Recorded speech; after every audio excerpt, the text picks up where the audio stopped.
अमित शाह जी जो भी करे वो स्टूडेंट्स का भला नहीं मांग। पुलिस के सामने क्रिमिनल्स जो है और अमित शाह के सामने बीजेपी के सामने स्टूडेंट्स वो ही है। वो लोग बोल रहे हैं कि 2014 से हिंदू खतरे में है, 2026 आ गया, हिंदू फिर भी खतरे में है। तो ये लोग क्या ही कर रहे हैं? Government is for the people, by the people end of the people. They should think about the people. देखिए, देश भर में स्टूडेंट का जो प्रोटेस्ट चल रहा है, सिर्फ जेन जी नहीं, जेन अल्फा भी प्रोटेस्ट कर रहा है और इधर धर्म का बात हो रहा है। तो चलिए स्टूडेंट के साथ बात करते हैं, उन लोगों का क्या राय है, क्योंकि 2029 में फिर से वोट है और ये यूथ ही फ्यूचर है। तो पीएम नरेंद्र मोदी क्या जेन जी के साथ फिट होने के लिए ये रील बना रहा है इंस्टाग्राम में। प्रेस कॉन्फ्रेंस तो नहीं हो रहा है पर रील भी हो रहा है। तो चलिए स्टूडेंट्स के साथ बात करते हैं और जानने की कोशिश करते हैं ये क्या वोट की तैयारी है और उन लोगों का क्या राय है।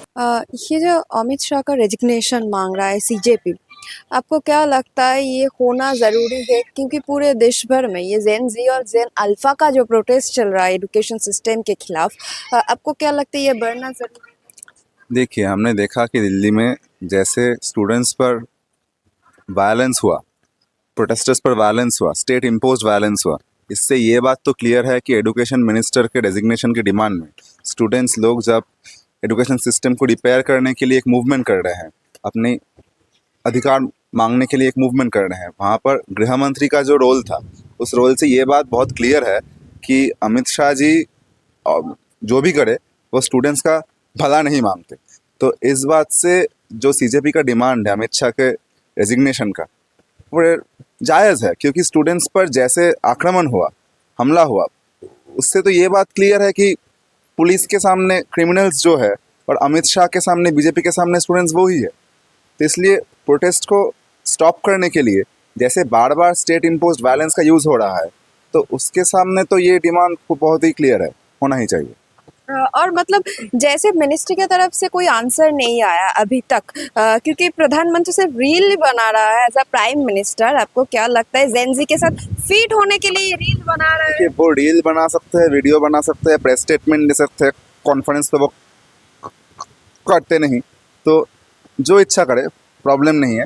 बस सीजेपी का जो डिमांड है कि जो लीगल केसेस प्रोटेस्टर्स पर नाजायज तरीके से हुए हैं उन सबको विड्रॉ करना पड़ेगा, ये एड्रेस होना चाहिए। इसके सामने गवर्नमेंट का कोई रेस्पॉन्स नहीं आया, तो इमीडिएटली रेस्पॉन्स आना ज़रूरी है। ये देश भर में जो स्टूडेंट्स लोग का प्रोटेस्ट चल रहा है, सिर्फ जेन जी नहीं, जेन अल्फा भी, तो आपको क्या लगता है ये जो सरकार है, सेंट्रल गवर्नमेंट, ये खतरे में है?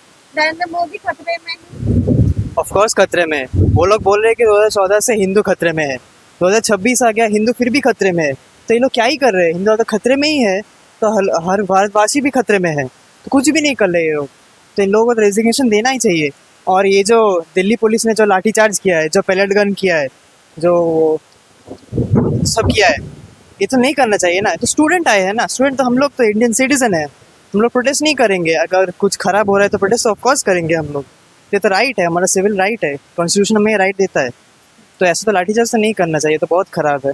और मिनिस्ट्री की तरफ से अभी भी कोई आंसर नहीं आया ये लाठीचार्ज के ऊपर।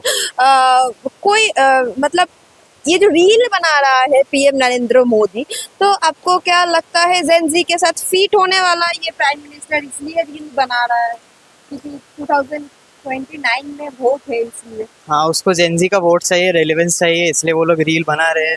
अकाउंटेबिलिटी नहीं लिया है। जो धर्मेंद्र प्रधान ने रेगुलेशन किया है उसमें भी अकाउंटेबिलिटी नहीं लिया है। उसने कुछ जेन जी के बारे में बोला है, कुछ भी बोला है, वहाँ पे अकाउंटेबिलिटी अभी भी नहीं लिया है। गवर्नमेंट ने लिया, धर्मेंद्र प्रधान ने लिया है, और जिसको नया करे है वो तो आरएसएस का एक चीफ है। ठीक है, आरएसएस तो एक ऐसा ऑर्गेनाइजेशन हम लोग जानते ही है वो कैसा है, वो महिला को जैसे देखते हैं, वो तो बहुत ख़राब है, भारत के लिए ख़राब है। तो ऐसे लोगों को तो नहीं करना चाहिए ना।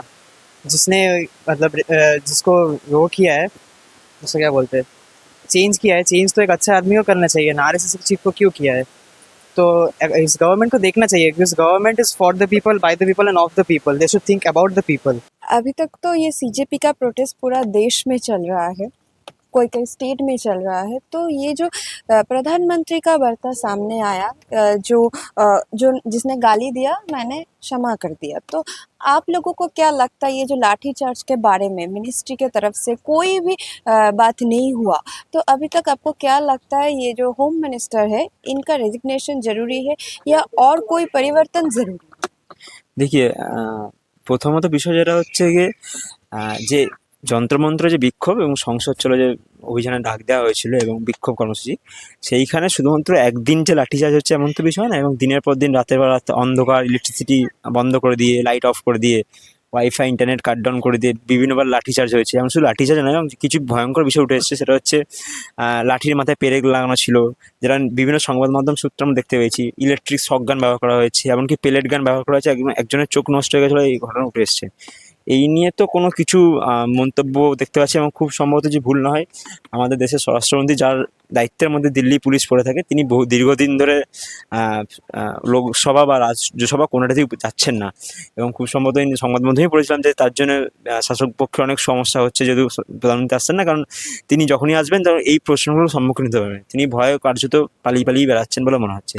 সেই জায়গায় তিনি এই যে এতজন বিক্ষোভকারী প্রতিবাদ আন্দোলন করা, কোনো বিষয়ের জন্য প্রতিবাদ করা, তার জন্য যে লাঠিচার্জ, ইলেকট্রিক শক গান ব্যবহার করা যায়, দেশে একটা সামান্য একটা পরীক্ষা শিক্ষা ব্যবস্থা বদল নিয়ে বলা হচ্ছিল, সেই বিষয়ে যখন আন্দোলন করছে তাদের এই কিছু নৃশংস যেমন লাঠির মাথায় পেরেক রাখানো, ইলেকট্রিক শক গান, পেলেটগুলি, মানে এটা তো আমরা দেখতে পাই সাধারণত মানে কোনো সন্ত্রাস কবলিত এলাকায় বা যেখানে উগ্রপন্থীদের প্রভাব প্রতিপত্তি বেশি, সেই সমস্ত অঞ্চলে আমরা এইসব এগুলো ব্যবহার দেখতে পাই। কিন্তু একজন ছাত্রছাত্রীদেরকে ওপরে এই ব্যবহারের মাধ্যমে এই সমস্ত বল প্রয়োগের ব্যবহারের মাধ্যমে কী বোঝাতে চাইছেন আমাদের কাছে স্পষ্ট হয়ে যাচ্ছে যে আমাদেরকে তারা উগ্রপন্থী এবং সন্ত্রাসবাদী হিসেবে মানে চিহ্নিত করতে চাইছেন।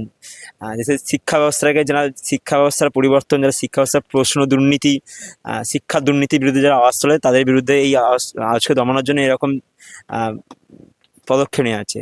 উল্টো দিকে দাঁড়িয়ে দেখা যাচ্ছে প্রধানমন্ত্রী রিল বানাচ্ছেন, যিনি গালি দিয়েছেন তাদেরকে ক্ষমা করে দেওয়া হচ্ছে। আবার এরকম ভিডিও সামনে আসছে যেখানে একজনকে চরম হেনস্থা করা হয়েছে, তিনি নাকি গালি দেওয়ার অপরাধে।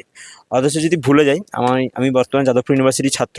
আমাদের যাদবপুর ইউনিভার্সিটিতে কিছুদিন আগেই আইসিসিতে ছাত্র প্রতিনিধি নির্বাচন হয়েছিল, এবং সেখানে আমাদের একজন যিনি প্রতিনিধি দাঁড়িয়েছিলেন, নির্বাচনে দাঁড়িয়েছিলেন, তার ফেসবুকে কমেন্ট বক্সে গিয়ে যে নিম্ন কুরুচিকর মন্তব্য RSS বিজেপির লোকজনেরা দেখিয়েছিলেন, যে